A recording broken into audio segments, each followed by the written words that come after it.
السلام علیکم ورحمۃ اللہ وبرکاتہ۔ خاک سلام رسنی آپ کے دلوں پر دستک دینے کے لیے پھر حاضر ہے، اور پروگرام ہے دل پر دستک۔ میرے بہت ہی پیارے بھائی، ابھی آج ان سے بات ہو رہی تھی، وہ کہتے ہیں کہ آپ اپنے پروگرام میں بھی کہا کریں کہ میرے اس چینل کو سبسکرائب کریں اور لائک اور شیئر کریں، کمنٹ بھی کریں۔ میں نے عرض کیا کہ میری طبیعت کے خلاف ہے یہ اس طرح کی درخواست کرنا، کیونکہ میں سمجھتا ہوں جس کو یہ باتیں پسند ہوں گی وہ خود ہی سبسکرائب کر لے گا، لیکن انہوں نے کہا کہ بعض کا توجہ نہیں ہوتی، تو میں ان کے حکم پر آپ سے درخواست کرتا ہوں کہ میرے اس چینل کو سبسکرائب کریں اور لائک کریں اور شیئر بھی کریں۔ لائک تو اگر آپ کرتے ہیں تو، لیکن شیئر کریں، آگے لوگوں تک پہنچے، کسی بات کا کسی کے دل پر اثر ہو تو شاید میری بخشش کا سبب ہو جائے، کیونکہ جب آپ کسی کو کسی نیکی کی طرف توجہ دلاتے ہیں تو ہمارے پیارے نبی، میرے محبوب حضرت محمد مصطفیٰ خاتم الانبیاء صلی اللہ علیہ وسلم کا فرمان ہے کہ الدال علی الخیر کفاعلہ، کہ کسی نیکی کی طرف توجہ دلانے والا بھی اس کے کرنے والے کی طرح ہو جاتا ہے۔ اور میں اس کو اس طرح سمجھتا ہوں کہ اگر میرے اس کہنے پر آ کر کسی کی اصلاح ہو جاتی ہے تو شاید اس کے نتیجے میں میرے اعمال نامے میں بھی اس کی ہوئی نیکیاں، اس کو بھی اس کا اجر ملے گا اور میرے اعمال نامے میں بھی اس سے لکھا جائے گا۔ تو اس لیے اس حوالے سے سوچ کر آپ سے درخواست کرتا ہوں کہ اس کو آگے شیئر کریں اور سبسکرائب بھی کیا کریں، تاکہ آپ تک میری تمام باتیں، تمام ویڈیوز پہنچ سکیں، کہ جب آپ سبسکرائب کر دیتے ہیں تو وہ آپ کے فون پر اس کا میسیج آ جاتا ہے۔ تو آج میں عرض کروں گا، تذکرۃ الاولیاء میں ایک شخص کا ذکر ہے کہ وہ پسند کرتا تھا، اس کا جی چاہتا تھا کہ وہ بڑا نیک مشہور ہو جائے، وہ لوگوں کے سامنے عبادات کر کے دکھاتا اور نیکیاں کر کر کے لوگوں کو دکھاتا۔ تو ایک دن ایسا ہوا کہ اس کے دل میں خیال آیا کہ میں کیوں اپنا یہ سب نیکیاں برباد کر رہا ہوں، پتہ نہیں کس دن مر جانا ہے، کیوں نہ میں اس کو پوشیدہ کیا کروں۔ پھر ایک وقت آیا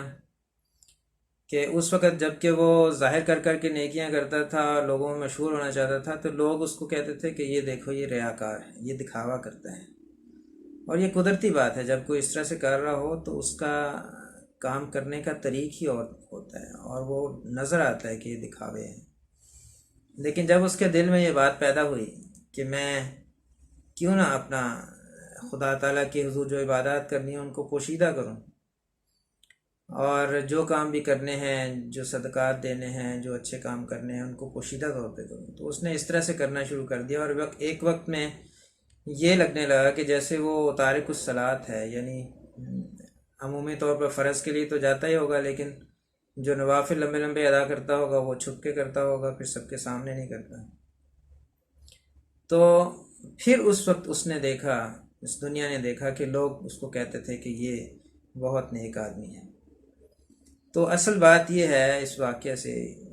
اس تذکرۃ الاولیاء کے ذکر سے یہ پتہ چلتا ہے کہ انسان کے ہاتھ میں کچھ نہیں۔ انسان اگر لوگوں کو دکھاوا کر کے کچھ کام کرتا ہے تو اس کے نتیجے میں نیک نامی اس کو نہیں مل سکتی جب تک خدا تعالیٰ نہ چاہے، اور خدا تعالیٰ ریاکار کی نیک نامی کیوں چاہے گا؟ خدا تعالیٰ تو ریاکار کو ہلاکت کا پیغام دیتا ہے۔ تو اس لیے یہ میسیج ہے میرا یہاں پر آج، پیغام ہے اپنے سننے والے دیکھنے والوں کے لیے، کہ جو بھی آپ کام کریں اس کو ریاکاری کی غرض سے نہ کریں۔ شیطان تو ہر وقت ہمارے ساتھ لگا رہتا ہے، بلکہ ہمارے پیارے نبی صلی اللہ علیہ وسلم نے فرمایا کہ انسان کی رگوں میں دوڑتا ہے۔ تو انسان کو کسی بھی وقت یہ خیالات آ سکتے ہیں، لیکن اس کا کام یہ ہے کہ اگر ایسا کوئی خیال آئے کہ میں لوگوں کو دکھاؤں یا دکھا کے کچھ کروں،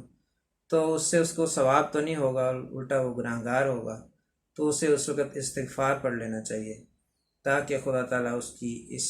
خیال سے نجات دے اس کو، اور اس کام کی طرف وہ نہ جائے جس کے نتیجے میں کام بھی کیا اور فائدہ بھی کوئی نہ ہو۔ تو خدا تعالیٰ کا پیار حاصل کرنے کا ذریعہ تو یہی ہے کہ خدا کے حضور چھپ کر عبادات کی جائیں، اس کے حضور انسان روئے اور گڑ گڑائے۔ اور اس کے نتیجے میں خدا تعالیٰ کا اس کو پیار نصیب ہوگا، اور جو خدا تعالیٰ کا پیار نصیب ہو جائے گا تو اس کے نتیجہ یہی ہوگا کہ اس کے سب مسائل، سب مشکلات اس کی حل ہو جائیں گی۔ اب اس میں یہ انسان دیکھنے والے کہہ سکتے ہیں کہ ہم نے تو دیکھا ہے فلاں بندہ جو ہے وہ اتنی نمازیں بھی پڑھتا ہے، نیکیاں بھی کرتا ہے، لیکن اس کے مسائل حل نہیں ہوئے، مصیبتوں میں، مشکلات میں مبتلا ہے۔ تو یہ تو ہماری ظاہری نظر دیکھتی ہے۔ عین ممکن ہے کہ خدا تعالیٰ اس کو آزماتا ہو، عین ممکن ہے کہ خدا تعالیٰ نے اس کا اجر آخرت میں اس کے لیے رکھ چھوڑا ہو، کیونکہ اس دنیا میں اگر کوئی تکلیف اٹھا کر جاتا ہے تو یقیناً آخرت میں اس کو اس کا اجر ملے گا۔ اور یہ معاملہ تو خدا تعالیٰ کے پاس ہے۔ خدا تعالیٰ بہتر جانتا ہے کہ کون دکھاوا کر رہا ہے اور کون حقیقت میں نیکی کے کام کر رہا ہے۔ تو اگر ہم خدا تعالیٰ کو راضی کرنے کے لیے کچھ کر رہے ہیں تو ہمیں اس چیز کی پرواہ بھی نہیں کرنی چاہیے، لیکن ظاہراً اور دکھاوا کر کے بہرحال ریاکاری سے ہمیں باز رہنا چاہیے، کیونکہ اس کے لیے پھر ہلاکت کی پیشگوئی ہے۔ اور ایک چیز اور چلتے چلتے اس میں ذکر کر دوں کہ اکثر میں جب کسی کو خدا تعالیٰ کی طرف بلانے کی کوشش کرتا ہوں تو میں یہ کہا کرتا ہوں کہ دیکھو، خدا تعالیٰ نے تمہیں اتنی نعمتوں سے نوازا ہے، اتنے اپنے فضلوں سے نوازا ہے، تو اس کے نتیجہ میں کیا تمہارے اوپر شکر واجب نہیں ہے؟ یقیناً واجب ہو جاتا ہے۔ جس نے تھوڑی سی بھی ہماری مدد کی ہو ہم اس کا شکریہ ادا کرتے ہیں، تو خدا تعالیٰ جس نے ہمیں یہ اعضاء، خوبصورت اعضاء، ٹھیک ٹھاک جسم اور اس کے علاوہ اپنی نعمتوں سے، بے شمار نعمتوں سے نوازا ہے، تو اس کا شکر تو پھر ہر لحاظ سے واجب ہے۔ تو پھر اس کے لیے پھر نیک اعمال کرنا، عبادات کو باقاعدہ بجا لانا بہت ضروری ہو جاتا ہے تاکہ ہم اس کو راضی کر سکیں۔ اللہ تعالیٰ ہمیں اس کی توفیق عطا فرمائے کہ ہم خدا تعالیٰ کی خاطر کام کرنے والے ہوں، خدا تعالیٰ کی خاطر دوسروں کی مدد کرنے والے ہوں، خدا تعالیٰ کی خاطر ہم نیکی کو پھیلانے والے ہوں اور بدیوں سے رکنے والے ہوں۔ اللہ تعالیٰ ہم سب کا حامی و ناصر ہو اور ہمیں حقیقت میں اپنا پیارا بندہ بنا لے، کیونکہ جب اس کا پیار ہمیں نصیب ہو جائے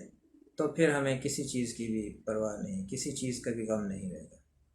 آمین، اللہم آمین۔ خدا کرے کہ ایسا ہی ہو۔ السلام علیکم ورحمۃ اللہ وبرکاتہ۔